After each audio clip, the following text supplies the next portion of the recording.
cuestiones de sábado.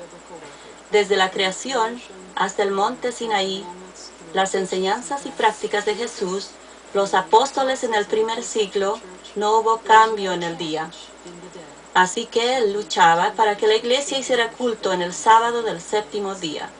La teología del sábado que adoptó Brabourne era cristocéntrica. Además de considerar que el sábado era un memorial de la creación, también lo consideraba como señal de la redención en Cristo. La posición oficial de la Iglesia era que el cuarto mandamiento pertenecía a la ley ceremonial que terminó con la muerte de Cristo en la cruz. Brabourne llamaba a ese tipo de razonamiento una monstruosa mixtura y señaló que todos los 10 mandamientos habían sido escritos en piedra por la mano de Dios y que no había nada de ceremonial en ninguno de ellos. La ley moral o el decálogo, expresada por Dios y escrita con su dedo en tablas de piedra, sigue vigente hoy. Los opositores de Brabourne arguían que Cristo mismo había cambiado el día de reposo al primer día de la semana. Él replicaba que tal afirmación era una notoria calumnia contra Cristo.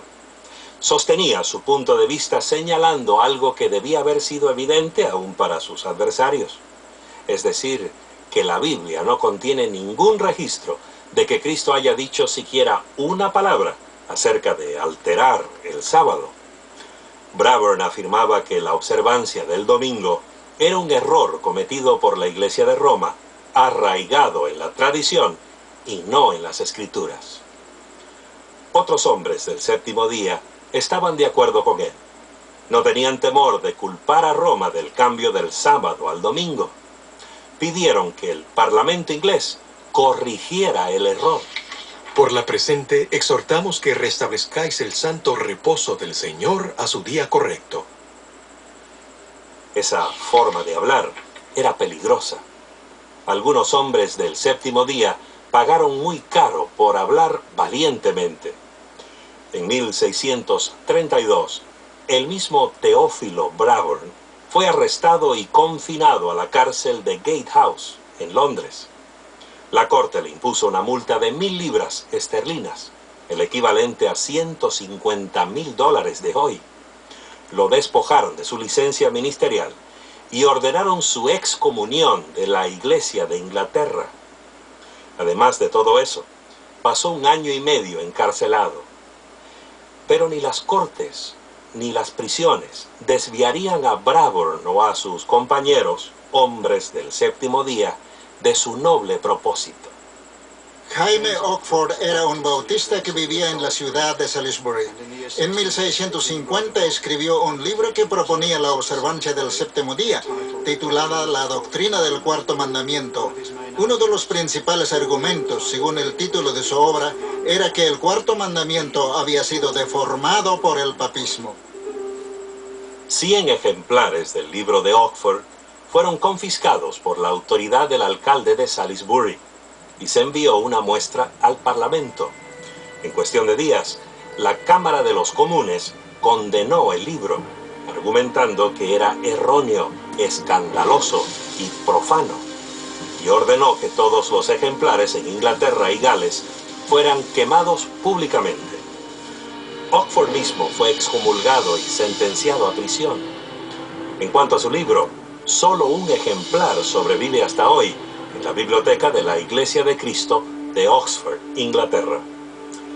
Otro reformador del sábado, Francisco Bampfield, era descendiente de Sir Francis Drake y hermano de un distinguido miembro del Parlamento. A pesar de ser uno de los más grandes predicadores ingleses de esos días, sus ideas disidentes le causaron su prisión en 1663. Fue allí, en la cárcel de Dorchester, que descubrió el sábado bíblico y comenzó a observar el séptimo día. Varios otros presos se unieron a él. Después de ser puesto en libertad, Bampfield se convirtió en el principal abogado del sábado.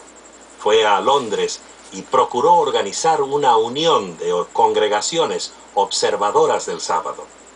10 años más tarde, en 1683, fue arrestado mientras predicaba ante su congregación de Londres. Un año más tarde, murió en su celda. A pesar de las dificultades y persecuciones, el movimiento del Séptimo Día floreció en la Inglaterra del siglo XVII. En diversas regiones del país, numerosas congregaciones se reunían para adorar en sábado. En Woodham, Mortimer, vivía uno de los hombres del Séptimo Día más prominentes e influyentes. Médico de 3 reyes y reinas de Inglaterra, Peter Chamberlain era un médico famoso y por mucho tiempo observador del sábado. Aquí vemos su lápida. En cuanto a su religión, fue un cristiano que guardaba los mandamientos de Dios y la fe de Jesús. Fue bautizado por el año 1648 y guardó el sábado por más de 32 años. Chamberlain era un hombre enérgico y ambicioso, que no temía hablar con franqueza. En 1682 dirigió una carta abierta al Lord Canciller Supremo, llamando al Papa el 3 veces coronado Cuerno Pequeño, que cambia los tiempos y la ley, haciendo referencia a una interesante profecía del libro de Daniel del Antiguo Testamento. Y hablará palabras contra el Altísimo. A los santos del Altísimo quebrantará, pensará en mudar los tiempos y la ley. Daniel 7:25. Peter Chamberlain, junto con otros hombres del Séptimo Día, creía que esta profecía predijo el ataque contra el sábado bíblico por el pontífice romano. ¿Tendrían razón Chamberlain y los demás? Algunos críticos piensan que sus ideas eran imaginaciones de disconformistas furiosos. Por más radical que haya sido su punto de vista, los hombres del Séptimo Día de la Inglaterra de los siglos XVII y XVIII comenzaron algo que perdura hasta hoy. Los bautistas del Séptimo Día, sus descendientes espirituales inmediatos, llevaron su doctrina del sábado a través de los siglos y por el Atlántico hasta el Nuevo Mundo. Relataremos su historia cuando volvamos con la 5ª parte, el capítulo final de esta producción, Un santuario en el tiempo.